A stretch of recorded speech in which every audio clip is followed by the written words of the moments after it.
आज हम कक्षा 12 की पुस्तक पीयूष प्रभा की आत्मकथा अंश जो सत्य के प्रयोग हैं मोहनदास करमचंद गांधी का, उसके बारे में परिचय प्राप्त करेंगे। लेखक परिचय। मोहनदास करमचंद गांधी का जन्म 2 अक्टूबर 1869 को गुजरात काठियावाड़ के पोरबंदर नामक स्थान पर हुआ। गांधी भारतीय स्वतंत्रता आंदोलन के प्रमुख नेता थे। उन्होंने सत्याग्रह, सविनय अवज्ञा के माध्यम से ब्रिटानिया हुकूमत के अत्याचारों के प्रतिकार में महत्वपूर्ण भूमिका निभाई। उनके सत्याग्रह की नींव अहिंसा सिद्धांत पर आधारित थी। आज पूरा संसार उन्हें महात्मा गांधी के नाम से जानता है।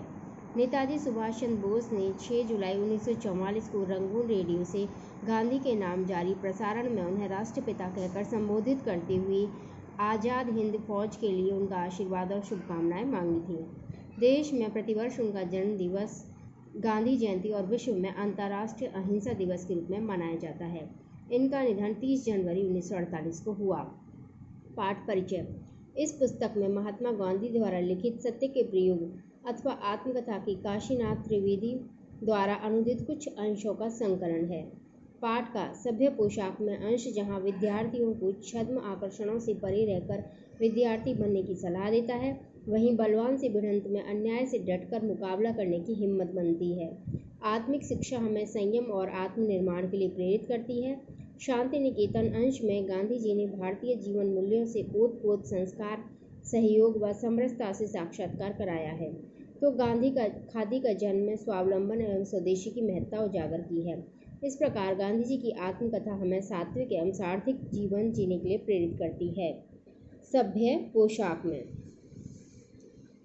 ये गांधी जी जब विदेश गए थे इंग्लैंड में बैरिस्ट्री के लिए, उस समय की ये बातें हैं, उस समय की घटनाएं हैं। अन्नाहार पर मेरी श्रद्धा दिन पर दिन बढ़ती गई। साल्ट की पुस्तक ने आहार के विषय में अधिक पुस्तकें पढ़ने की मेरी जिज्ञासा को तीव्र बना दिया। जितनी पुस्तकें मुझे मिली मैंने खरीद ली और पढ़ डाली। उनमें हार्वर्ड विलियम्स की आहार नीति नामक पुस्तक में अलग अलग युगों के ज्ञानियों, अवतारों और पैगंबरों के आहार का और आहार विषयक उनके विचारों का वर्णन किया गया है। पाइथागोरस, ईसा मसीह इत्यादि को उसने केवल अन्नाहारी सिद्ध करने का प्रयत्न किया है। डॉक्टर मिसेज एना किंग्सफोर्ड की उत्तम आहार की रीति नामक पुस्तक भी आकर्षक थी। साथ ही डॉक्टर एलिसन के आरोग्य विषयक लेखों ने भी इसमें अच्छी मदद की। वे दवा के बदले केवल आहार के हेर फेर से ही रोगी को निरोग करने की पद्धति का समर्थन करते थे। डॉक्टर एलिसन स्वयं अन्नाहारी थे और बीमारियों को केवल अन्नाहार की ही सलाह देते थे। इन सब पुस्तकों के अध्ययन का परिणाम यह हुआ कि मेरे जीवन में आहार विषयक प्रयोगों ने महत्व का स्थान प्राप्त कर लिया। आरंभ में इन प्रयोगों में आरोग्य की दृष्टि मुख्य थी, बाद में धार्मिक दृष्टि सर्वोपरि बनी। इस बीच मेरे उन मित्र को तो मेरी चिंता बनी ही रही। उन्होंने प्रेमवश ये माना कि अगर मैं मांस नहीं खाऊंगा तो कमज़ोर हो जाऊंगा। यही नहीं बल्कि मैं बेवकूफ़ बना रहूँगा, क्योंकि अंग्रेज़ों के समाज में घुल मिल ही न सकूँगा। वे जानते थे कि मैं अन्नाहार विषयक पुस्तकें पढ़ता रहता हूँ। उन्हें डर लगा कि इन पुस्तकों के पढ़ने से मैं भ्रमित चित्त बन जाऊंगा, प्रयोगों में मेरा जीवन व्यर्थ चला जाएगा, मुझे जो करना है उसे भूल जाऊंगा और पोथी पंडित बन बैठूंगा। इस विचार से उन्होंने मुझे सुधारने का एक आखिरी प्रयत्न किया। उन्होंने मुझे नाटक दिखाने के लिए न्योता। वहां जाने से पहले मुझे उनके साथ हावर्न भोजन गृह में भोजन करना था। मेरी दृष्टि में यह गृह एक महल था। विक्टोरिया होटल छोड़ने के बाद ऐसे गृह में जाने का मेरा यह पहला अनुभव था। विक्टोरिया होटल का अनुभव तो निकम्मा था, क्योंकि मानना होगा कि मैं बेहोशी की हालत में था। सैकड़ों के बीच हम दो मित्र एक मेज के सामने बैठे।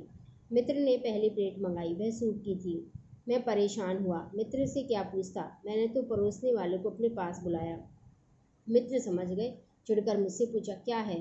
मैंने धीरे से संकोचपूर्वक कहा, मैं जानना चाहता हूँ कि इसमें मांस है या नहीं। ऐसे गृह में यह जंगली पर नहीं चल सकता। अगर तुम्हें अब भी यही किचकिच करनी हो तो तुम बाहर जाकर किसी छोटे से भोजन गृह में खा लो और बाहर ही मेरी राह देखो। इस प्रस्ताव से मैं खुश होकर उठा और दूसरे भोजनालय की खोज में निकला। पास ही एक अन्नाहार वाला भोजनालय था, पर वह तो बंद हो चुका था। मुझे समझना पड़ा कि क्या करना चाहिए। मैं भूखा रहा। हम नाटक देखने गए। मित्र ने उक्त घटना के बारे में एक भी शब्द मुंह से न निकाला। मेरे पास तो कहने को था ही क्या, लेकिन यह हमारे बीच का अंतिम मित्र युद्ध था। न हमारा संबंध टूटा, न उसमें कटुता आई। उनके सारे प्रयत्नों के मूल में रहे प्रेम को मैं पहचान सका था।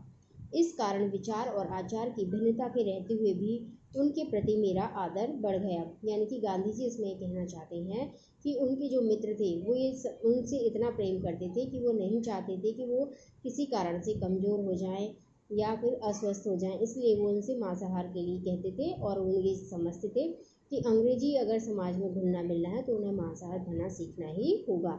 लेकिन जब गांधी जी ने मांसाहार खाने के लिए राजी नहीं हुए तो उन्होंने अपनी तरफ से अपने प्रयास हैं वो बंद कर दिए, लेकिन उनका जो संबंध है वो बना रहा और उनमें किसी प्रकार की कोई कड़वाहट नहीं आई। पर मैंने सोचा कि मुझे उनका डर दूर करना चाहिए। मैंने निश्चय किया कि मैं जंगली नहीं रहूँगा, सभी के लक्षण ग्रहण करूँगा और दूसरे प्रकार से समाज में समरस होने योग्य बनकर अन्नाहार की अपनी विचित्रता को छुपा लूँगा। मैंने सभ्यता सीखने के लिए अपनी सामर्थ्य से परे का और छिछला रास्ता पकड़ा। विलायती होने पर भी बम्बई के कटे सिले कपड़े अच्छे अंग्रेज समाज में शोभा न देंगे, इस विचार से मैंने आर्मी और नेवी स्टोर में कपड़े सिलाए। 19 शिलिंग की उस जमाने के लिहाज से तो यह कीमत बहुत ही कही जाएगी। चिमनी टोपी सिर पर पहनी। इतने से संतुष्ट न हुआ तो ब्रांड स्ट्रीट में जहाँ शौकीन लोगों के कपड़े सिलते थे 10 पाउंड पर बत्ती रखकर शाम को पोशाक सिलवाई। यानी कि इन्होंने विद्यार्थी होते हुए भी बाहरी टीम टाम का सहारा लेकर के अपने आप को अंग्रेजों के बीच में घुलने मिलने योग्य और सभ्य कहलाने योग्य जो रास्ता है वो निकाला। भोले और बादशाही दिल वाले बड़े भाइयों से दोनों जेबों में लटकाने लायक सोने की एक बढ़िया चेन मंगवाई और वह मिल भी गई। बंदी बंधाई टाई पहनना शिष्टाचार में शुमार न था, इसलिए टाई बांधने की कला हस्तगत की यानी सीख ली। देश में आईना हजामत के दिन ही देखने को मिलता था, पर यहाँ तो बड़े आईने के सामने खड़े रहकर ठीक से टाई बांधने में और बालों में पट्टी डालकर सीधी मांग निकालने में रोज लगभग 10 मिनट तो बर्बाद होते ही थे। बाल मुलायम नहीं थे, इसलिए उन्हें अच्छी तरह मुड़े हुए रखने के लिए ब्रश झाड़ू ही समझिए के साथ रोज लड़ाई चलती रहती थी। और टोपी पहनते तथा निकालते समय हाथ तो मानो मांग को सहेजने के लिए सिर पर पहुंच ही जाता था और बीच बीच में समाज में बैठे बैठे मांग पर हाथ फिराकर बालों को व्यवस्थित रखने की एक और सभ्य क्रिया बराबर चलती ही रहती थी।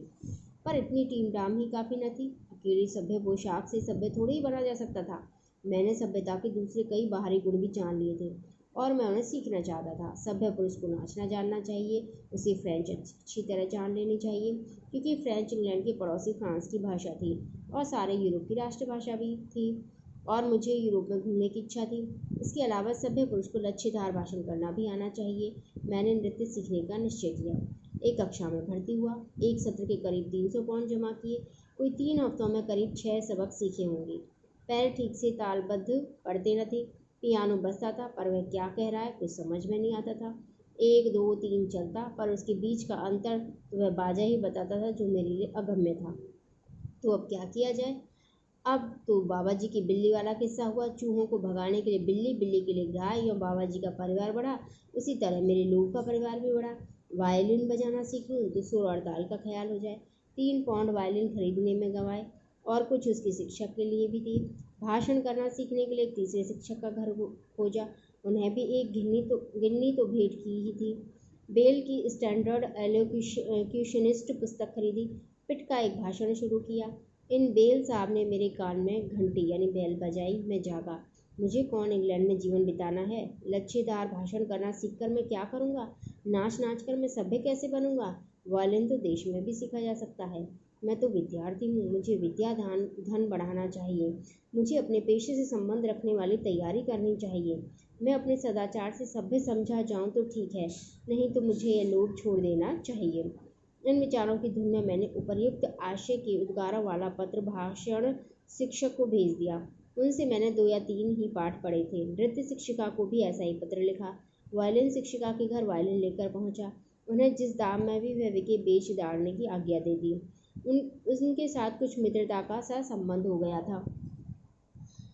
इस कारण मैंने उनसे अपने मोह की चर्चा की। नाच आदि के जंजाल में से निकल जाने की मेरी बात उन्होंने पसंद की।